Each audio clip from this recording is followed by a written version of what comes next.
Hello, everyone. I hope your new year is off to an amazing start. I am super excited myself because things are going according to plan and we're making great strides. I wanted to just briefly share an inspiration that I received earlier today, and it's just resonated so much with me all day. I couldn't wait to come and record this message and share this information with you.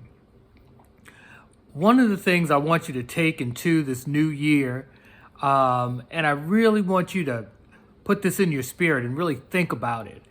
And I want you to make as part of your goals in this year, I want you to make one of your goals to find your way out, not just your way through.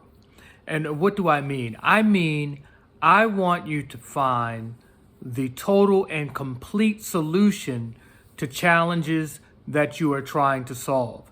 You know, in the area of finance, which I've been in now for almost 30 years, I have seen a lot in finance and in business that looks like the way out, but in actuality, even when people are massively successful, it's simply the way through. You know, what do I mean by that? Well, a lot of people, the conversation has become now, the trendy conversation is generational wealth, generational wealth, generational wealth. Passing on assets from generation to generation, from heir to heir, and all those things.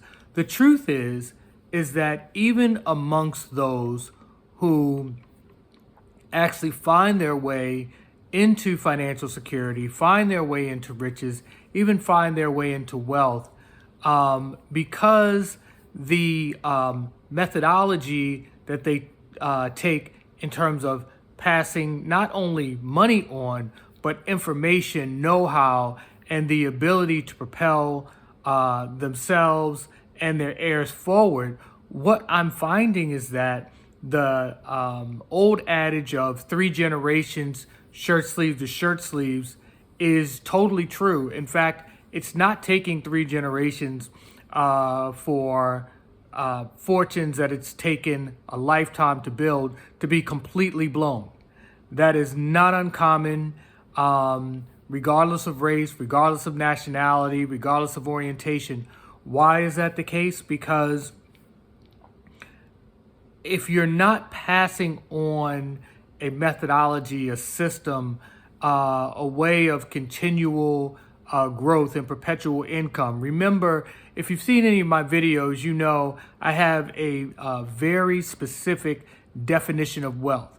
And wealth is an inexhaustible source of income that meets all of your needs, most of your wants, and allows you to leave an inexhaustible financial legacy generation after generation, and passing on the information that created that wealth on to generation after generation. That is the only true way to have generational wealth. There is not a number large enough that you can leave to people if you give them the principle that they can't mess up if they really don't have the knowledge to propel themselves forward. That is critically important to understand.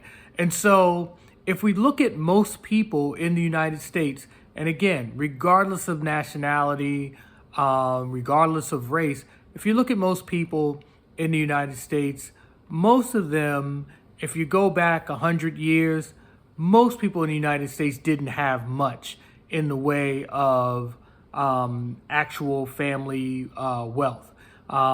They were working class at best, trying to find a way, trying to pursue the American dream, living a humble lifestyle. Maybe they were what people would consider low income or poor.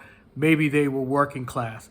Most people were not rich, and certainly 95% of people absolutely were not wealthy. And so people have found a way through the 40s, the 50s, the 60s. Let's remember that most minority groups and women weren't even allowed to fully participate in the banking system and in the business system and open accounts and invest in the market and all those things. Some as late as the 70s and 80s. Many legally were not even codified as full human beings until the late 60s. So we've only had about 60 years of legal, full, and equal rights and full participation from a legal standpoint. People, even after it was legal, weren't allowed to fully participate, but let's pretend that they were. And still, at 60 years, most people are babes in the woods in terms of really understanding how the systems of this country function and understanding how to really build what they're trying to build for their families. Now, understand something, and this is critically important. The way through is not necessarily the way out. What do I mean? Well, the way through, as we understood it from what we could see as working class and poor people, what we saw was we would have a better opportunity in the world if we gained some form of education and could get an equal education and go to the best schools, if we could gain better employment, and from that employment we could gain more income, and from that income we could purchase homes, live in better neighborhoods, and in living in those better neighborhoods send our kids to better schools and encourage them to also, in fact, not even encourage, but insist that they pursue education, and from their education get better jobs that paid more, and from their paying more go to better neighborhoods. And we rinse and repeated and rinse and repeated that cycle, and it has worked to a degree. What do I mean it's worked to a degree? Well, it has gotten people out of impoverished situations. It has gotten people better, quote unquote, educations.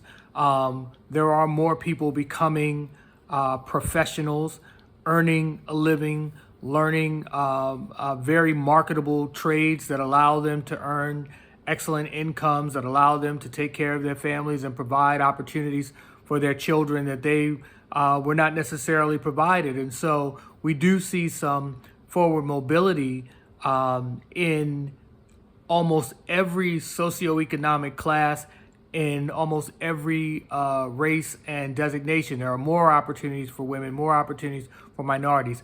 However, that is the way through. That is the way through a system that is patently unfair from top to bottom. It does not give you a great understanding when you're educated in what you're educated in, and most people are not educated in finance, they're not educated in money, and they're not educated in power.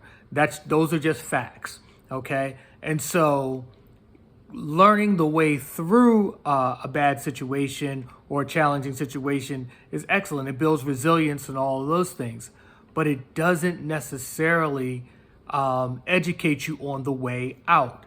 And so, when I wrote that book, Billion Dollar Family Trust, that book was about finding the way out, because so many people, we have seen numerous people find their way to riches, find their way to financial success, and not be able to pass it on sustainably. Why? Because they found the way through for themselves, but they could not find the way out for their family.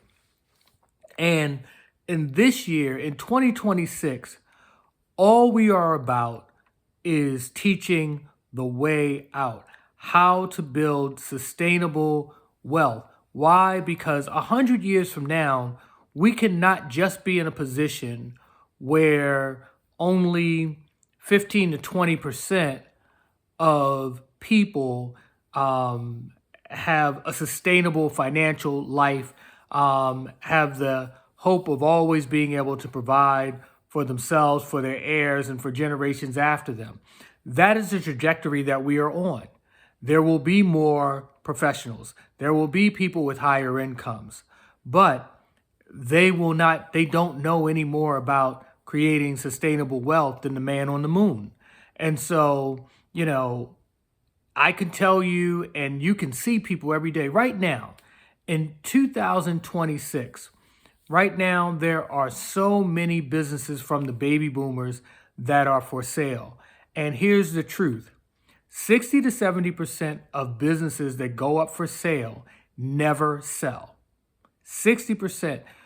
Why is that? Well, first of all, why do all these baby boomers not have someone coming behind them, children and other relatives, to take over their businesses and to continue to run them if those businesses were successful? And it is because we just don't do a good job passing things on. Also, most businesses are so closely associated with the owners that they have virtually no value to the next person that would own that business. And so when a person goes to do an evaluation, if I walk into a business and every client that does business with that business does business with that business because of the owner, and there's this close association, as soon as that person is taken out of the business has lost most of its cachet and most of what makes it special. And so therefore, I have seen seven-figure businesses not sell because of its close association with the owner. If I own let's say I own a repair shop, and I own a repair shop and I'm a mechanic and I fix the cars, and I may have some other mechanics that work with me and everything, but I'm the larger driver in that. Well, running the business is different than doing the business, doing the actual skill. And so when I get ready to sell, I don't care if that garage has been, making $1 million a year every year and all of that. When the person who goes to buy that garage, they're going to look at how much money the owner was taking out every year. They're going to look at, does that business have a marketing system that actually brings people to that garage, or are these legacy clients that are clients of the master mechanic who is the owner of the business? And they're going to calculate and subtract all of those things from what they're willing to pay for the business, because a lot of elements of the business walk out the door with that owner, and a lot of the capital may walk out of the door with the owner as well. And so that owner looks at, general rules of practice and says, oh, I'm expecting to be able to sell this business for 3 to 5 times cash flow. It just makes sense. That's what I read in a business book. That's what this type of company sells for. Yes, if I own a Jiffy Lube, a franchise, and what have you, which has no association with the owner whatsoever, it's about the garage itself, versus selling Jim's auto body shop or Jim's oil change place, and everybody's there to do business with Jim. Those businesses have a different valuation. Also, most of those baby boomer businesses do not have requisite and up-to-date technology. They're not using AI. They're not using a lot of computer systems and different things like that. They're not using sustainable and repetitive and autonomous marketing systems. And because of that, they are not operating as efficiently as they could be. And so unless I'm willing to purchase that business and install those systems in the business, then that business is not worth as much as a person might think that it is worth. And so the negotiation gets very difficult when you're trying to explain to a person who has been successful for their whole career why you're only willing to pay X when they want you to pay Z, because they want you to pay for this name and this legacy business. And in actuality, it's not worth what they want to sell it for in its present state. And you can't reward something you can't make a profit on. And so they had found the way through a situation, but they hadn't found the way out. And the exit is very important. And so, what our families have to do, what we have to actually dedicate time, energy, and focus to, is finding the way out for our families and sharing that way out. in Billion Dollar Family Trust, I suggest that the true way out of financial insecurity for families is actually every member of the family taking a small amount of capital that they are never going to use again, investing it for the long term, putting it in an account, 50 years at a minimum, 100 years is ideal, to put that money in an account with instructions and allow that capital to compound so that the principal amount of that capital, the interest that will come off of that capital once the distribution period begins, will sustain a large family. So if I take, let's say, $50,000, I set it in an account tied to the S&P 500, which historically performs at about 10.5% over any long period of time. And I sit that there for 100 years. Now, I won't be here when the distribution period starts, but guess what? That $50,000 grows to $1.1 billion. $1.1 billion, and the interest on $1.1 billion, let's just say that I decide to, like the instructions in my trust, 5% a year gets distributed. 5% a year on $1.1 billion is $55 million a year. $55 million a year distributed equally amongst my direct heirs is sustainable family wealth. But if I really want to go crazy, if I'm really trying to find the way out and not just the way through, I'm not just trying to set up an account, my own account, and just pay out those dividends 100 years later. And that will continue forever, for as long as that principal amount is there, and I have a sustainable formula for keeping that principal amount growing and that interest being paid out every year, going up and up and up and up. However, regardless of that, that is not the total equation for the way out. The other way out is the generation after me, right? My children, nieces, nephews, I'm telling them to do the same thing. You know, this generation that is becoming adults right now, most of them, their lifetime income and their, let's call it a 40-year career, they're probably going to average $100,000 a year minimum over a lifetime when you look at the average income that they're going to make. So that's at least $4 million. And I'm suggesting that at least 10 to 20,000 of that 4 million be set into the same type of account, because 20,000 will grow to 200 million. Because 30,000 will grow to 300 million, because 50,000 will grow to $1 billion. Okay?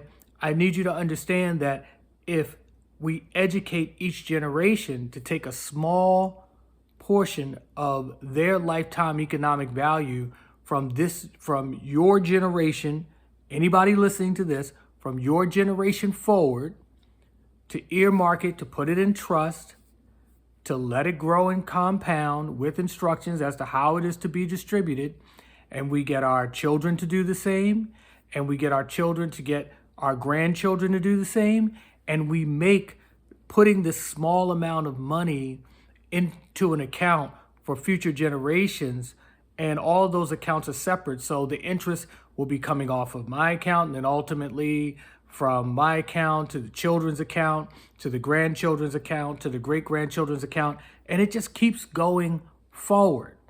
And what that does is it moves your family into the investor class and out of the working class.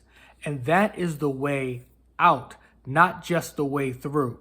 See, the get educated, earn capital, invest that capital, pass along whatever you have left when you die, that is the way through.